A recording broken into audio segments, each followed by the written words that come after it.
El tema que vamos a exponer hoy lo he llamado la fe que agrada a Dios. La fe que agrada a Dios. ¿Cuál es esa fe? ¿Cuál es la actitud que debería tomar para agradarlo? Para que pueda recibir de Él su favor. Porque nosotros pensamos que si nos desesperamos o si de pronto lloramos, va a suceder algo. Y no es sino absolutamente por el camino de la fe, de la confianza. Cuando usted lee, quiero que vaya a Hebreos 11:6, allá hay un texto crucial para la fe. Hebreos capítulo 11, en el verso 6. Léalo allí, tome su Biblia, su tabla donde tenga allí la Biblia. Y allí dice lo siguiente: pero sin fe. Empieza diciendo el texto, sin fe es imposible agradar a Dios. Sin fe es imposible agradar a Dios. Porque ¿qué es la fe? El mismo Hebreos 11:1 dice que es la certeza. Si no hay certeza, si no hay convicción, no hay fe.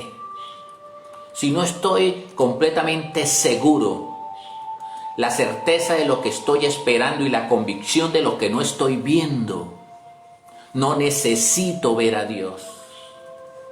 No necesito ver ángeles.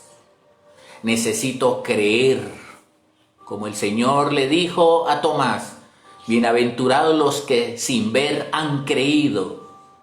Entonces dice, pero sin fe es imposible agradar a Dios.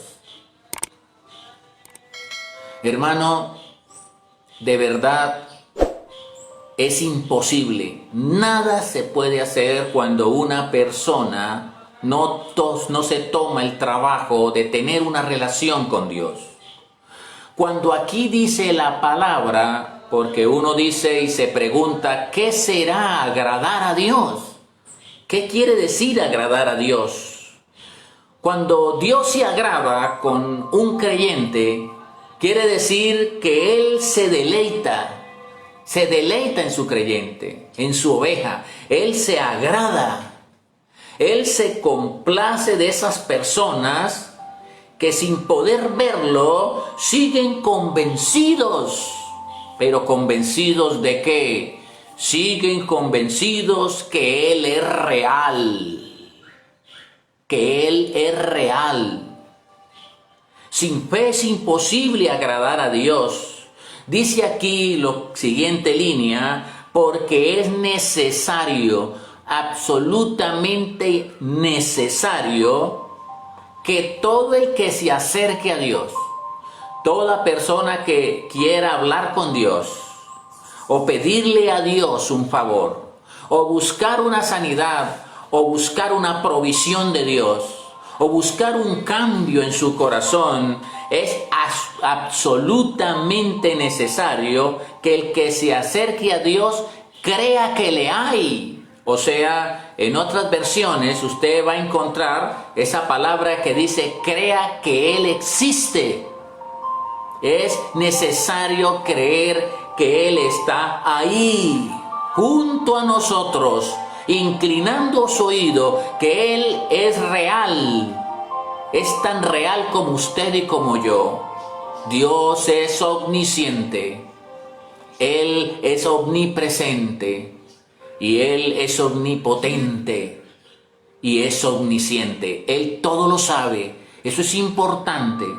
Porque si nos vamos a la presencia de Dios llenos de dudas, de que estamos perdiendo el tiempo diciendo yo qué hago en este cuarto, yo qué hago en esta iglesia, yo qué hago leyendo esta Biblia, hermano, nunca lo va a conocer, nunca lo va a encontrar. Porque dice aquí que el que crea que le hay o que Él existe, Él es galardonador.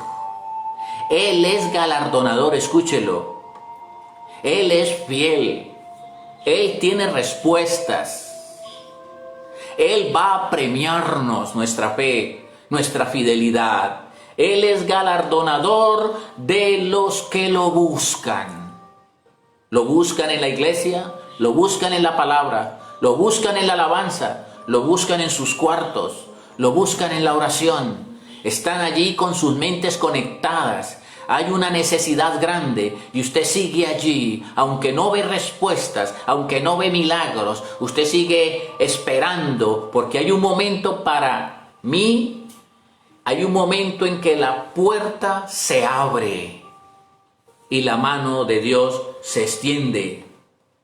Porque, hermano, en verdad les digo que no sirve de nada alabar, ofrendar, congregarse, leer la Biblia, pedirle a Dios, si no lo hacemos con toda certidumbre, con toda convicción, con todo convencimiento, que no estamos perdiendo el tiempo.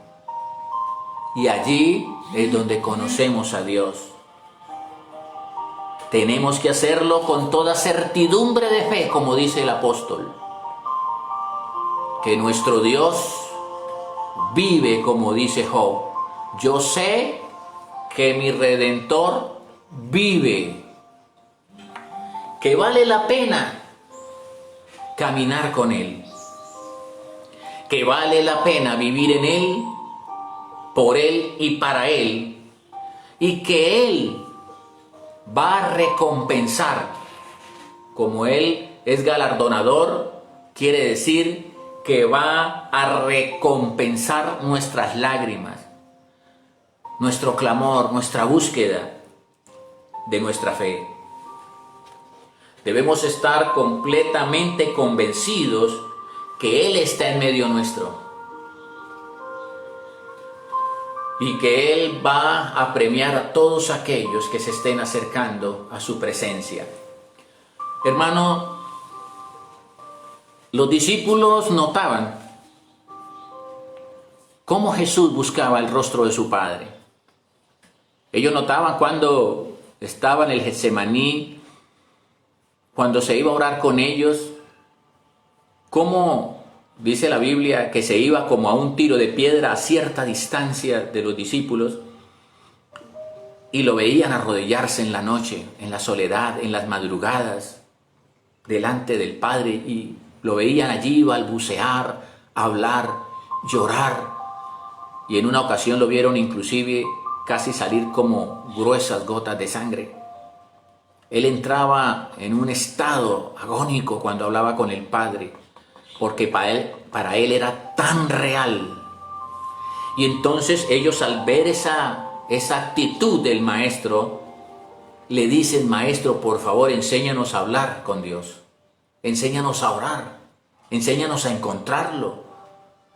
Queremos orar como usted ora, porque ellos veían los resultados al día siguiente, cuando Él oraba por los enfermos, cuando resucitó a Lázaro. Dijo una palabra grande,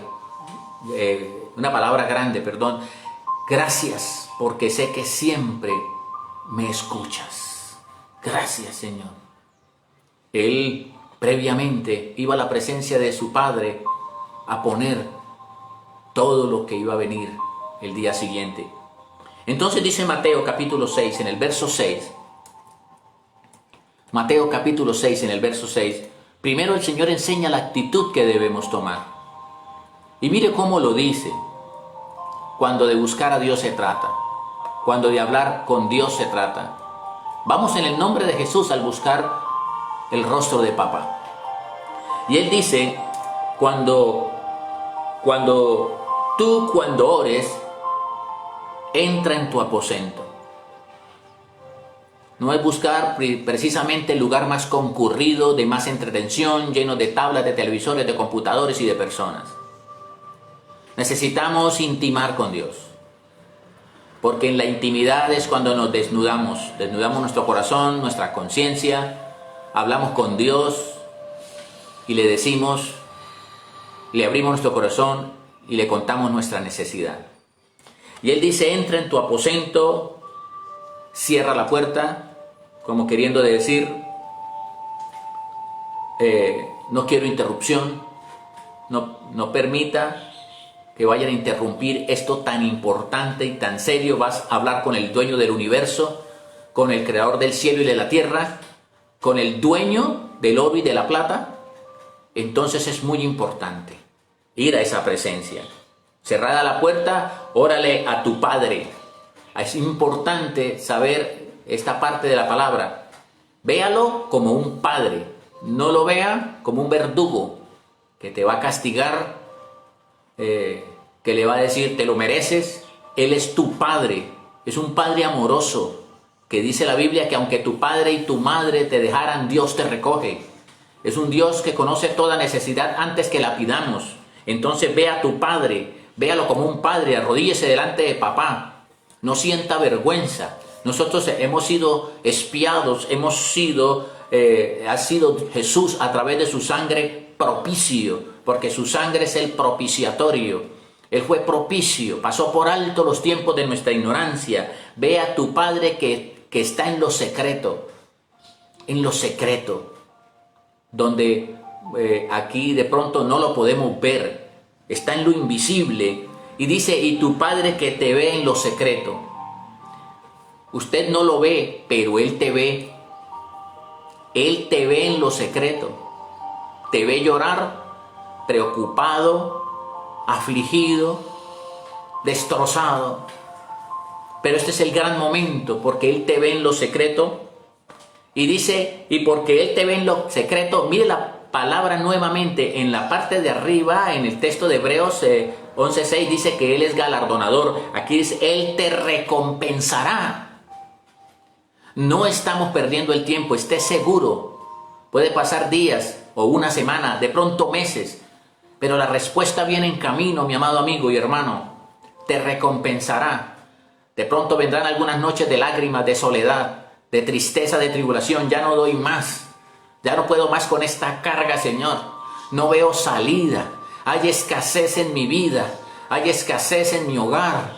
Por favor, Señor. Él te recompensará en público. La gente podrá ver con sus propios ojos el Dios que tú tienes, el Dios a quien has servido, el Dios al quien has sido fiel. A ese Dios va a mostrar y va a extender su mano para con su pueblo que ha determinado acercarse a Él, al Dios que está en lo secreto. ¿Qué es lo que hace que Dios se ponga de pie a favor de alguien? ¿Qué será lo que hace que Dios se pare de su trono? ¿Qué es la actitud que debemos tener para hacer parar a Dios de su trono a mi favor? Muchas personas dicen, ¿serán mis problemas lo que lo han hecho? ¿O ha visto mi dolor? ¿Seguramente mi enfermedad o mis lágrimas? No, a Dios lo que lo mueve no son estas cosas, es la fe. Los hombres de fe que determinan creerle que Dios es fiel y que Él está lleno de misericordia y que Él no tardará en meter su mano.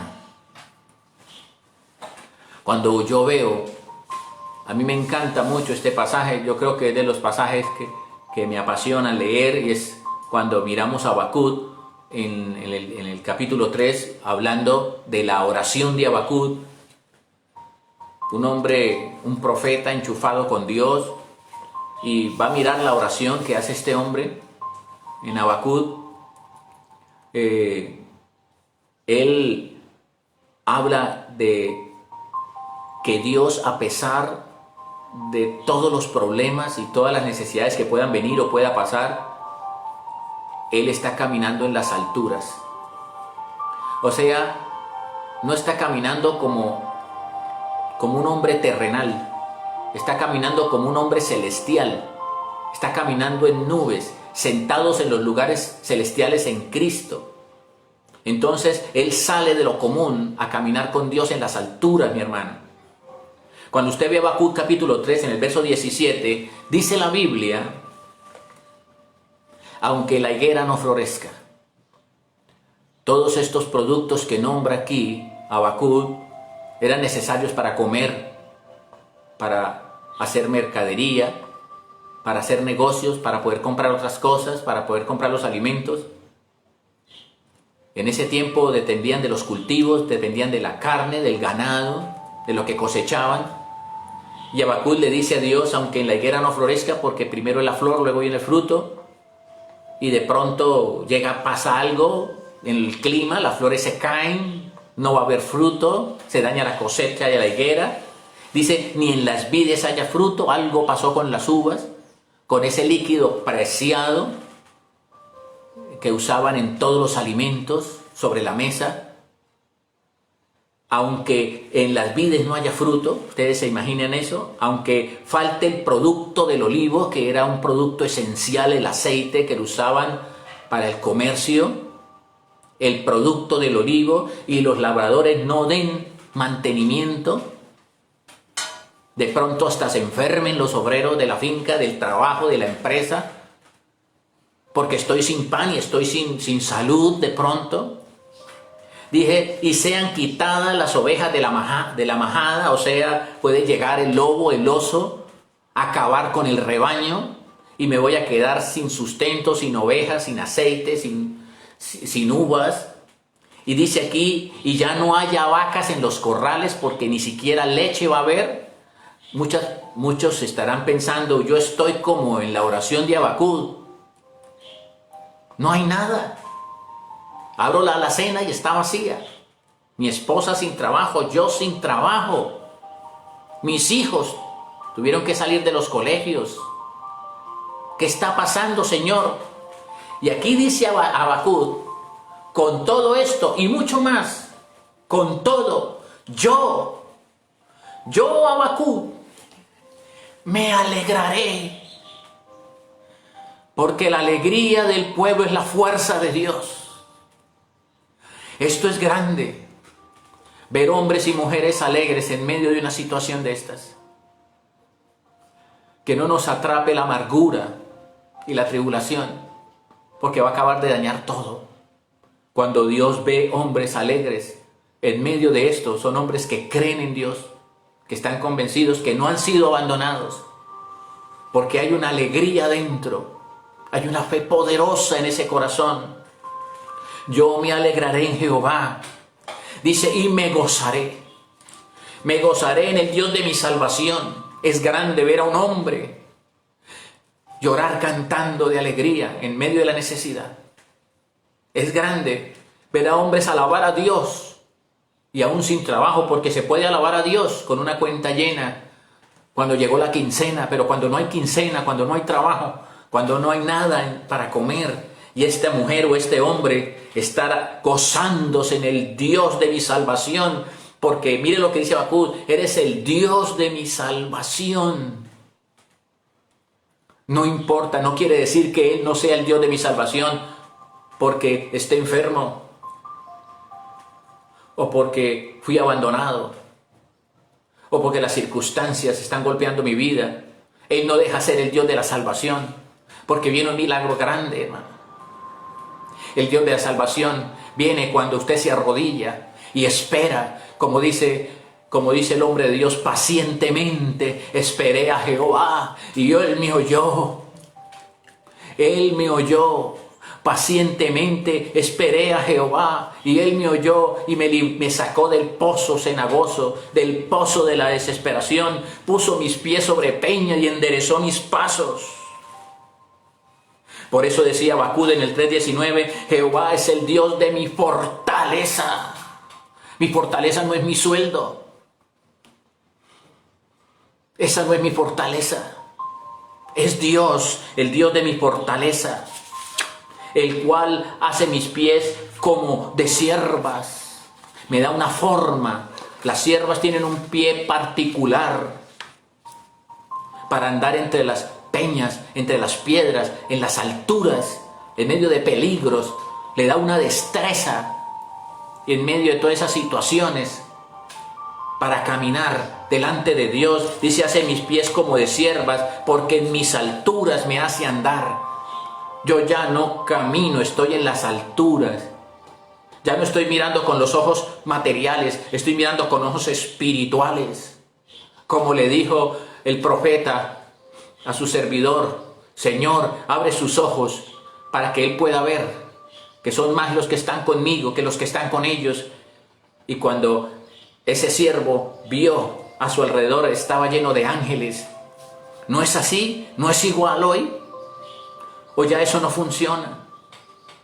Hay ángeles que fueron creados para todos aquellos que son herederos de la salvación. Y nuestros ángeles, dice la Biblia, miran siempre el rostro de nuestro Dios. Hermano, la fe se desarrolla a través de una relación diaria. Esto es diario. Esto no es cada vez que usted tiene problemas, cada vez que tiene necesidad. Allí tratamos de acudir a una vida espiritual, tratamos de agarrarnos de Dios, pero esto es una situación diaria, una conexión diaria con Dios. Es una amistad diaria y constante con ese ser que no vemos, pero estamos seguros, absolutamente seguros que Él es real y que Él existe. Pero no es fácil hablar de fe, hermano. No es fácil hablar de fe en tiempos que están llenos de afán, de ansiedad, de preocupación y de ocupación y de estrés. No es fácil. Porque yo sé, hermano, que aún su propia iglesia, aún sus propios líderes, a veces son arropados por la crisis en el día a día y experimentan mucha confusión. Y le decimos, Señor, no sé qué está pasando. Pero allí está la fe, que es mucho más preciosa que el oro. Porque el hombre que ejerce fe y crece en fe es rico. Hermano, hay una fe que necesitamos desarrollar, muy importante. Y es cuando de vida eterna se trata. Si usted no cree que Dios va a suplir para mi necesidad, menos va a creer que lo va a salvar. Si nosotros no tenemos fe que Dios es poderoso para auxiliarnos en toda nuestra necesidad terrenal, también es necesario tener fe para creer que Él nos resucitará en una vida celestial. Mire lo que dice Primera de Pedro. Hagamos un análisis rápido de esta lectura. Primera de Pedro 1:3. Dice ese hombre que escuchó la voz en el monte, porque él lo dice en uno de los pasajes. Yo escuché la voz del monte, aquella voz que vino, que dijo, este es mi Hijo amado. En él tengo complacencias, a él oír. Eso lo dijo en una epístola de Pedro. Pero aquí el texto en Primera de Pedro 1:3 dice, bendito el Dios. Bendito el Dios y Padre. Mire cómo bendice al Padre nuestro, de nuestro Señor Jesucristo, que según su grande misericordia nos hizo renacer espiritualmente para una esperanza viva. Porque las esperanzas en la tierra todas son muertas, todas son pasajeras, todas son necesidades pasajeras. Necesitamos fe para una esperanza viva, segura y eterna, por la resurrección de Jesucristo de los muertos. Como diciendo, si yo resucité, yo los resucitaré. Para una herencia, mira lo que dice, incorruptible. Para esto necesitamos estar seguros. Si nos toca una enfermedad, si nos toca una situación de ir a su presencia, para una herencia incorruptible. Es una herencia arriba, no es como acá, es una herencia incontaminada, es una herencia inmarcesible, una herencia que no desaparece. Es una herencia que no se marchita. Y dice que ¿en dónde está? Mire que nuestros ojos están siempre puestos en las herencias terrenales, pero dice aquí, esta herencia está reservada en los cielos para vosotros. ¿Usted lo cree? ¿Cree que tiene una herencia reservada en los cielos? ¿Que hemos sido guardados por el poder de Dios mediante la fe? Aquí habla de la fe. Para que nosotros alcancemos salvación que está preparada para ser manifestada en el tiempo postrero. Sigue diciendo el texto, para que sometida a prueba. Mire que nuestra fe siempre va a estar probada. Siempre nuestra fe, a través de todas las situaciones, nos va a ser evaluada. Para que sometida a prueba vuestra fe, mucho más preciosa que el oro. Esa es la fe que agrada a Dios. 1 Pedro 1:7, el cual, aunque perecedero, el oro perecedero, su casa perecedera, su cuerpo, su trabajo, todas las posesiones son perecederas. Dice que el oro se prueba con fuego.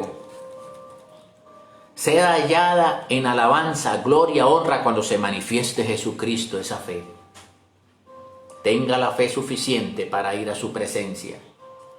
A quien amáis sin haber visto. Miren esto. Esa es la fe que agrada a Dios. Lo amamos sin haber entrado a nuestros cuartos y poderlo verlo con nuestros ojos físicos. No lo hemos visto. Nos podamos alegrar con gozo inefable y nos podamos alegrar con gozo glorioso sin haberlo visto, obteniendo el fin de todo. Este es el fin de todo. Escúchelo, amigo, hermano. Este es el fin, esta es la culminación, esta es la graduación de la fe. Mire cuál es: obtener el fin de vuestra fe, que es la salvación de nuestras almas. Esto es el todo del todo. Ahí es donde emana la vida eterna. Si tiene fe para esperar en Dios, para una provisión terrenal, la tiene que tener mucho más para ir al cielo.